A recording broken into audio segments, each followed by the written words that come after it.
This is a pretty funny SEO experiment about press releases from 10 years ago that I think is still relevant today. It's from SEOsherpa.com/SEO-experiments. I love this article, 21 amazing SEO experiments. And the title of this one, number 13 on this list, is Press Release Links Work, Matt Cutts. Take note. Matt Cutts, he was Google's head of web spam. Very well-known figure in the SEO world. If you have been doing search engine optimization for a long time, as I have, you know who Matt Cutts is. After he left Google, he went to work in the US government. He was the director of US Digital Service and stepped down in 2021. Before that, he was at Google for a long time as a head of web spam, preventing spam in the search engine results pages. So here's the experiment. Press release links work, Matt Cutts, take note. Towards the end of 2014, Google's head of web spam publicly denounced press release links as holding no SEO value. He said, "I wouldn't expect links from press release websites to benefit your rankings." That is what Matt Cutts said. In an ironic and brilliant move, an SEO consultant put Cutts' claim to the test by issuing a press release which linked to, of all places, his blog. It's so funny. The anchor text that was used was srepleaser. I'm trying to pronounce this, srepleasers. Anchor text, if you don't know, that is a text that goes over a hyperlink. For example, if you click on the word press release and it links to a press release service, press release is the anchor text. If someone links to my website, edwardsturm.com, with Edward Sturm is the anchor text. And in this case, linking to Matt Cutts' blog, the anchor text was srepleasers, a made-up word. S-R-E-P, pleasers, srepleasers. The term is not present anywhere on Cutts' website. Yet still, when you search srepleasers, guess whose website comes up first?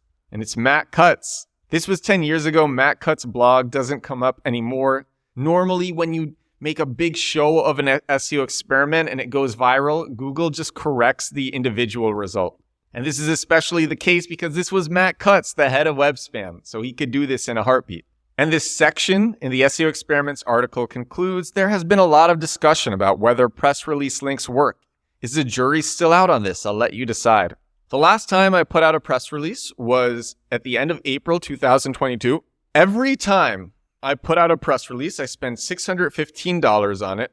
I do it through prlog.org. When I was learning how to make press releases and send them out, it was from a seasoned public relations guy. He had one of the penthouses of my friend's building in Fort Lee, New Jersey. Amazing view of Manhattan. New high-rise skyscraper. And this guy, he taught me how to do press releases. I met him when our crypto game World of Ether had come out. We were the talk of the town. We were going so viral in crypto, and crypto itself was going so viral. This was the beginning of 2018. Everyone wanted to be involved in some way. We were running the biggest blockchain meetup in the world. We had the first play-to-earn game in crypto, the first video game in crypto. Lots of people wanted to ally themselves with me, and I accepted all the help that I could get. And one of the things that I wanted to learn how to do was create press releases. And so this guy taught me how to write press releases, taught me how to create a good headline, how to create good text for the press release, and where to send them out. And he recommended to me prlog.org. And that is what I still use to this day. I always get the most expensive tier on this site, so that's $615. That means my press release gets syndicated to as many places as possible. And every time I do this, I notice a boost in my rankings. Sometimes it's not immediate, but it's within the time that my press release goes out that I can correlate it to the press release. The reality is a bunch of these links are no-follow links. So no-follow links, they don't pass link juice. They don't pass SEO domain authority. But there are so many experiments these days that show that no-follow backlinks are still important, are still valuable. I see it myself personally all the time. All the time, I am seeing no-follow backlinks lead to ranking increases. And again, like I said, there are so many experiments, and I've shared a lot of them on the show that show that they are valuable, that these no-follow backlinks are valuable. But something else that press releases do is, so I'm actually going to share why I believe they work well. I think press releases work mainly for two reasons within SEO. One, language.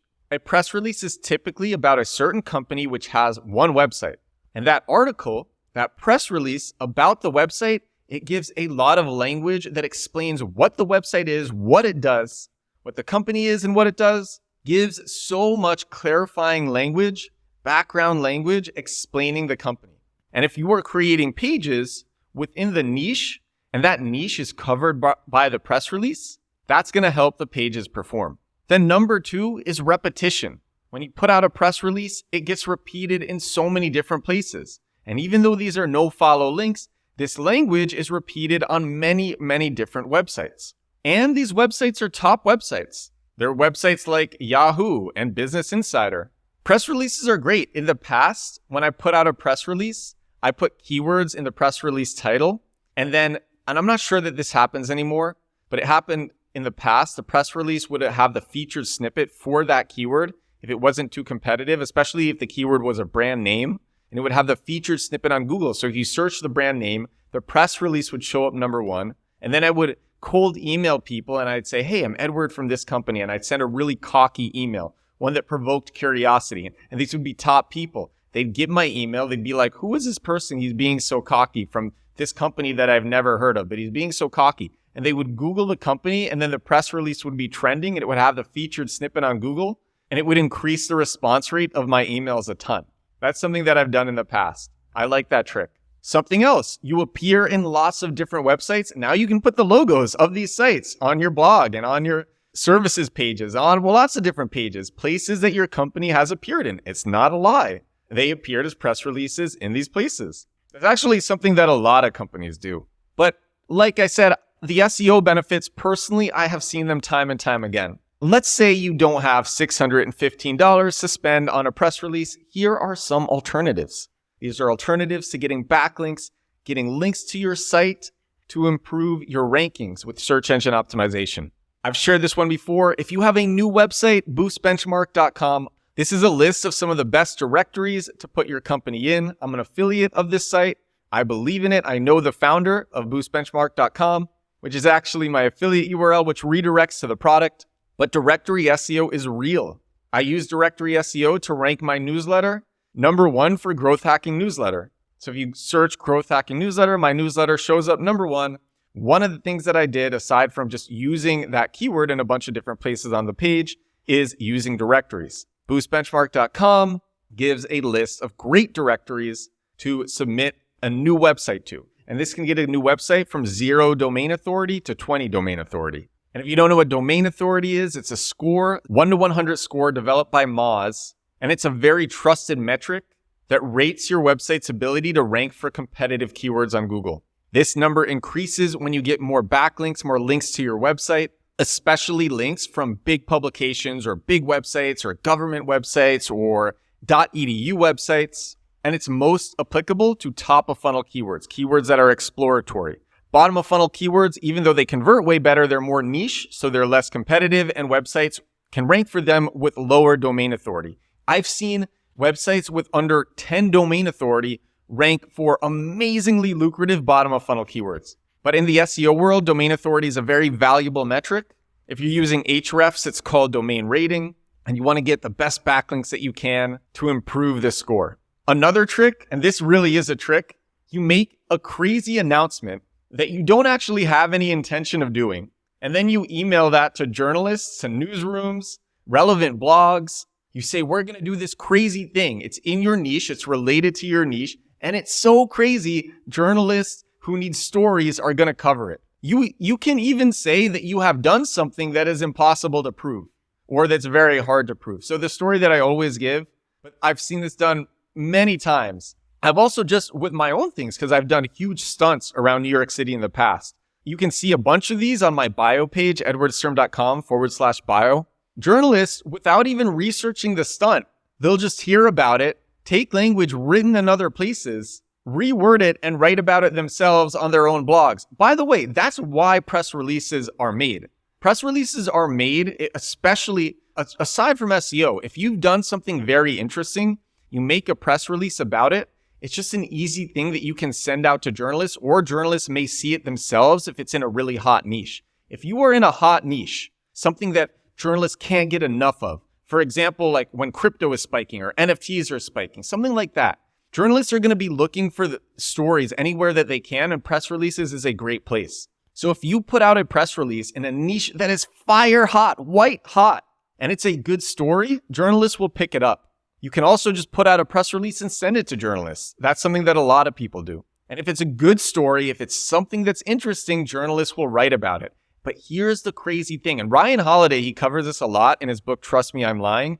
And I've seen this done. I'm not going to say whether or not I've done it. Journalists will write about a lot of things without doing proper research, even if it's not true, especially if it is interesting for their readers. So the example that I'm going to give is this app that I don't believe was ever made. It's called Score from Neon Money Club. Went super viral, got a ton of backlinks. If you go to neonmoneyclub.com/score, they literally list all their backlinks, all the press that they got. And they said they made a dating app where in order to use it, you need to have a credit score of 675 plus to be accepted, and then you have to apply. And when you read the articles about it, the articles are quite shallow. It's very clear that the journalists did not use the app. Because I actually looked at the articles. I wanted to see if the journalists were using the app, and I couldn't find journalists who have used the app. Instead, there would be journalists who would use language from how the app was used that the company itself put out. And this is why I say journalists will report on big announcements, even if they're not true. I'll give one more way to get backlinks on this episode, but I honestly could give so many, because there are so many creative ways that I've gotten backlinks in the past, so many fun ways. I just love sharing them.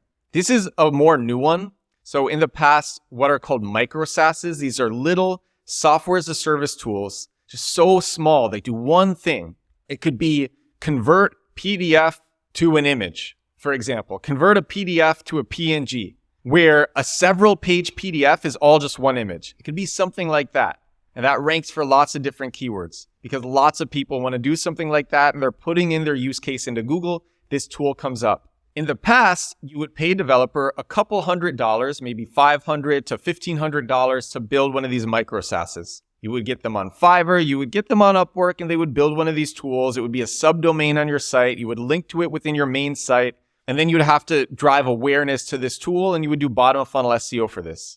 You would do a launch maybe on Product Hunt or Beta List just to build backlinks to the tool. You would put that tool in directories, and you would do bottom of funnel SEO on it for the companies that knew to do bottom of funnel SEO. And again, that was $500 to $1,500. You build a simple little SaaS app, and it would be related to your brand, and the way that it looked would be on brand with your guidelines. But now there are so many AI tools that you could build something like this in a day or 3 days. And you can just learn these AI tools, and then you can build so many of them. And it's really crazy what is happening now.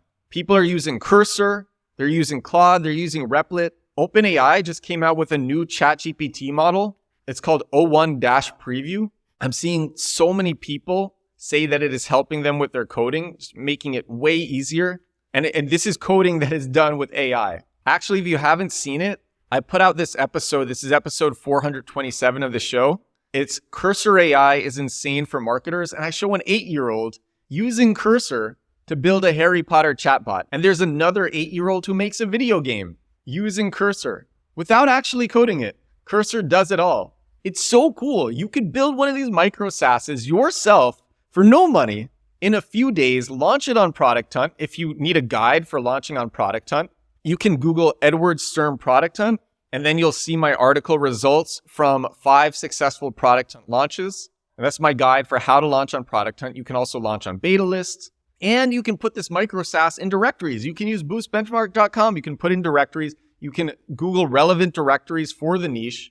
Whatever the niche is, just Google niche plus directories. You'll find directories to submit it to as well. And then you're going to get links to that, and it's on your domain. And that's another great way to get links. I love this. It's so creative. It's fun. And now you have a tool that people are using. It's with your brand. It's also serving as a lead magnet. You can use it to collect emails. You can put pricing in it and make money off of it. So, okay, this was originally an episode about press release SEO.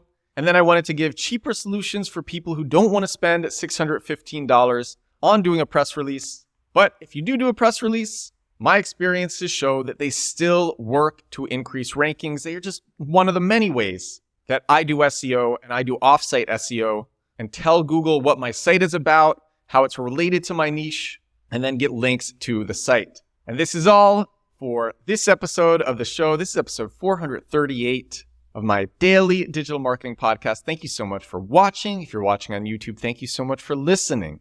I will talk to you again tomorrow. Bye now.